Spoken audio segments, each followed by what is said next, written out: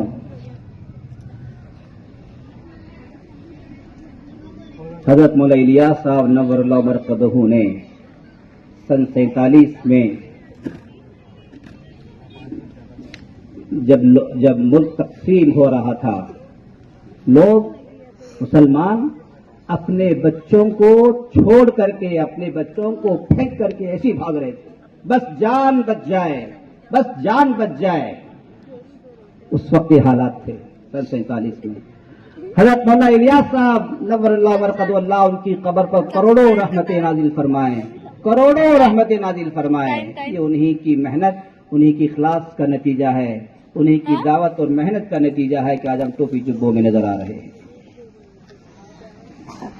بعد مرتبہ ایک مخلص بندہ پوری دنیا پر بھاری ہو جاتا ہے، اس کا اخلاص صدیوں تک چلتا ہے. جب لوگ بھاگ رہے تھے اپنے بچوں کو پھینک کر کے، چھوڑ کر کے، کچھ سنگٹھن تھے اس وقت، وہ ان بچوں کو پکڑ کر کے اپنے آشرم میں لے جا کر کے مرتد کر رہے تھے. اب بچوں کو کیا سہارا چاہیے، روٹی کپڑا چاہیے. حضرت مولانا الیاس صاحب نور اللہ مرقدہ نے جب دیکھا، اوہو یہ تو بڑا ڈینجر مسئلہ ہو گیا ہے کہ ہمارے بچے مرتد ہو رہے ہیں، ایمان سے جا رہے ہیں. کیا فکر تھی ان کو، کیا فکر تھی. اس وقت حضرت مولانا الیاس صاحب نور اللہ مرقدہ نے ان بچوں کے ایمان کی حفاظت کا ذریعہ بنایا اور یہ دعوت و تبلیغ کی محنت شروع ہوئی ہے ایمان کو بچانے کی خاطر. ایمان اتنی قیمتی چیز ہے. میں اپنی بہنوں سے، اپنی بیٹیوں سے، اپنے بچوں سے کہنا چاہتا ہوں، ہمارے پاس جو سب سے قیمتی چیز ہے ایمان ہے. اگر ایمان نکل گیا ہے، ہماری دنیا بھی برباد ہو گئی، آخرت بھی برباد ہو گئی. یہ دنیا چند دن کی ہے، 60-70 سال کی زندگی یہ ختم ہو جائے گی. اس کے بعد والی جو زندگی ہے وہ ایمان پر، ایمان کی موت پر دار و مدار والی زندگی ہے. جو مرتد ہو گیا وہ ہمیشہ کے لیے جہنم میں رہے گا. چند دن کی زندگی کے لیے، چند دن کی عیش و عشرت کے لیے، چند دن کے مزے کی خاطر ہم پوری آخرت برباد کر لیں، پوری زندگی برباد کر لیں، یہ بالکل بھی اچھی چیز نہیں ہے۔ اس لیے ہمیں اپنے ایمان کی ہر حال میں حفاظت کرنا چاہیے۔ اللہ ہم سب کو عمل کرنے کی توفیق نصیب فرمائے۔ وقت زیادہ ہو گیا ہے، میں معافی چاہتا ہوں۔